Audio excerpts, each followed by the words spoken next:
देखो बजट और mid range segment में हमने ऐसा कंफ्यूजन बहुत बार देखा है कि एक ही प्राइस में 3-4 ऐसे स्मार्टफोन आते हैं जो एक से बढ़कर एक होते हैं और हम कंफ्यूज रहते हैं कि भाई इनमें से कौन सा लूं। सारे अच्छे लेकिन सारे तो खरीद नहीं सकते। लेकिन एक ऐसा सेगमेंट जहां पर बस सेल के टाइम पे हाइप बनती है कि ये लूं या फिर ये लूं, लेकिन एक नए स्मार्टफोन के टाइम पे उतनी ज्यादा हाइप नहीं बनती उस सेगमेंट के जिनकी हाइप इतनी ज्यादा है कि एक 15,000 का फोन खरीदने वाला बंदा भी उस फोन के बारे में अपडेट्स रख रहा है कि कब आ रहे क्या प्राइस होगी। तो ज्यादा सस्पेंस ना रखते हुए सीधा बता देता हूं, iQOO 15, OnePlus 15 और Realme GT 8 Pro की बात कर रहा हूं। ये तीन स्मार्टफोन आने वाले कुछ दिनों में लॉन्च हो जाएंगे जिनकी प्राइस 60,000 के अराउंड होगी। और आगे बढ़ने से पहले एक चीज क्लियर करना चाहूंगा कि भाई तबीयत के आगे भी घोड़े लगे हुए, गला बिल्कुल जाम है, तो इसमें भी एनर्जी डाउन रहेगी, तो सबसे पहले उसके लिए माफ कर देना। लेकिन फिर भी कोशिश करूंगा कि वीडियो एकदम बोरिंग ना बने। अब यहाँ पर मेन सवाल पता है क्या आता है कि ये सेगमेंट इतना बड़ा है कि जिस सेगमेंट में हर कोई स्मार्टफोन नहीं खरीदता, लेकिन फिर इतनी हाइप क्यों बनी हुई है इन तीन स्मार्टफोन को लेकर? क्या इन स्मार्टफोन में सच में ऐसा कुछ है जिसकी वजह से हाइप बन रही है या फिर ये बस एक मार्केटिंग स्ट्रेटेजी है? तो अगर तुम मेरे पुराने व्यूअर्स हो तो तुमने देखा होगा कि हम काफी टाइम से iQOO 15 की बात करते आ रहे हैं। iQOO 15 सीरीज में तीन स्मार्टफोन होंगे, iQOO 15 मिनी, iQOO 15 और iQOO 15 अल्ट्रा।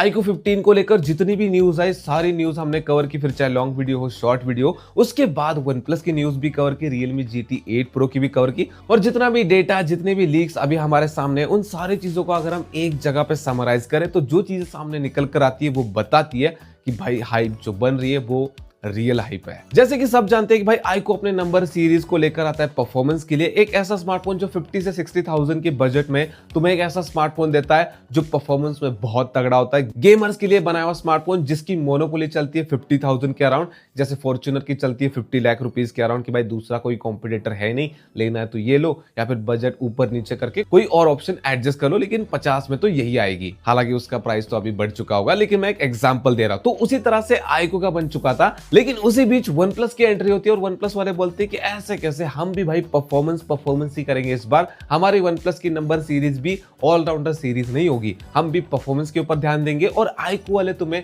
आज भी 144 FPS की गेमिंग दे रहे, हम तुम्हें 165 FPS की गेमिंग देंगे सेम प्रोसेसर के साथ, Snapdragon 8 Elite Gen 5 के साथ। अब एक तरफ iQOO तुम्हें 8 Elite Gen 5 के साथ 144 FPS की गेमिंग दे रहा है, दूसरी तरफ OnePlus वाले बोल रहे हैं कि भाई उसी प्रोसेसर के साथ 165 FPS की गेमिंग ले लो। अब यहाँ पर थोड़ा सा कंफ्यूजन क्रिएट हो रहा था, माइंडसेट भी लोगों का थोड़ा सा शिफ्ट हो रहा था कि भाई OnePlus कैमरा भी अच्छा देता है और परफॉर्मेंस भी दे रहा है तगड़ी, तो हम क्यों ना iQOO से शिफ्ट हो जाए OnePlus में। लेकिन उसी बीच iQOO की तरफ से न्यूज आती है कि भाई इस बार हम कैमरा के ऊपर ध्यान देंगे, क्योंकि हमें पता है परफॉर्मेंस में हम बेस्ट है, कैमरा में चीजें थोड़ी ऊपर नीचे रह जाती है, हम उनको भी बेस्ट करेंगे। इन्होंने सोशल मीडिया पे इमेज के सैंपल्स अपलोड करना स्टार्ट कर दिए, भाई इस तरह का आउटपुट तुम्हें देखने को मिलेगा। फिर लोगों का माइंडसेट बन ही रहा था कि भाई iQOO ने वो कमी भी दूर कर दी जिसके बारे में हम थोड़ा कंप्लेंट करते थे कि कैमरा थोड़ा और बेटर कर लो, और इसके ऊपर हमने वीडियो में भी बात की थी कि भाई कैमरा के ऊपर थोड़ा ध्यान देना चाहिए iQOO वालों को। और शायद ये बात iQOO भी पहले से जानता था, जिसके ऊपर वो काफी टाइम से काम कर रहे थे। लेकिन इसी बीच एंट्री होती है Realme की अपने GT 8 सीरीज के साथ, और इस सीरीज के लिए Realme जापान की पॉपुलर रिको कंपनी के साथ कोलैब करते हैं जो कि कैमरा वगैरह बनाती है, जिस तरह का कोलैबोरेशन पास्ट में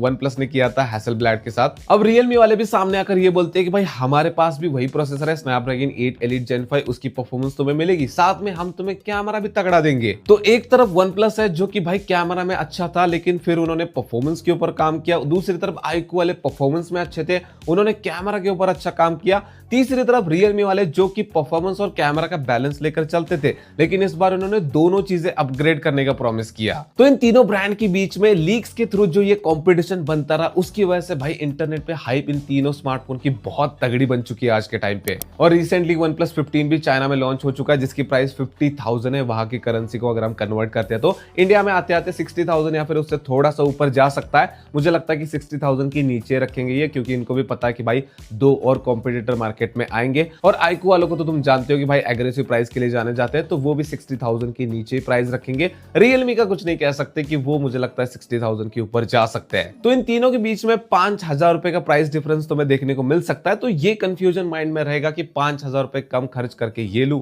या फिर 5,000 एक्स्ट्रा खर्च करके दूसरा वाला ले लूं। लेकिन पर्सनली मुझे इस टाइप के कंफ्यूजन काफी अच्छे लगते हैं। लोगों के पास ज्यादा ऑप्शन होते हैं तो वो अच्छे से सोच के अपने हिसाब से अपने पसंद के ब्रांड का स्मार्टफोन ले सकते हैं। अब जाहिर सी बात है कि तुम भी भी मुझसे पूछोगे कि भाई अगर तुम्हें इन तीनों में से कोई खरीदना होता तो तुम कौन सा खरीदते, देखो ये बहुत अर्ली हो जाएगा कि इन तीनों में से कौन सा खरीदना है, क्योंकि तीनों स्मार्टफोन अभी तक इंडिया में आए नहीं। जब आएंगे तो हम अच्छे से बता पाएंगे कि भाई तीनों में से कौन सा किस सेगमेंट में काफी बेटर है। जैसे कि आईक्यू के पास परफॉर्मेंस का एडवांटेज रहता है, लेकिन इस बार वन प्लस ने भाई 165 हर्ट्ज के साथ अगर बाजी मार ली हार्डवेयर के ऊपर थोड़ा सा काम करके, तो वो चीज आईक्यू 15 को डैमेज कर सकती है। लेकिन आईक्यू 15 ने भाई कैमरा के ऊपर तगड़ा काम कर दिया, तो वो चीज रियलमी के अगेंस्ट काम कर सकती है, क्योंकि रियलमी का ऑब्वियसली स्मार्टफोन मुझे लगता है आईक्यू 15 से थोड़ा महंगा आएगा, तो लोग आईक्यू 15 को प्रेफर कर सकते हैं पैसा बचाने के लिए। क्योंकि मैंने सुना है कि रियलमी GT 8 Pro में तुम्हें base variant 12GB plus 256GB का मिलेगा, और OnePlus 15 आईक्यू 15 में तुम्हें 16GB रैम मिलने वाली बेस वेरिएंट में। लेकिन अगर जितनी भी चीजें इंटरनेट पे चल रही है उसके बेसिस पे अगर मैं बात करूं कि कौन सा ब्रांड बाजी मार सकता है, तो OnePlus के पास थोड़ा सा एडवांटेज है।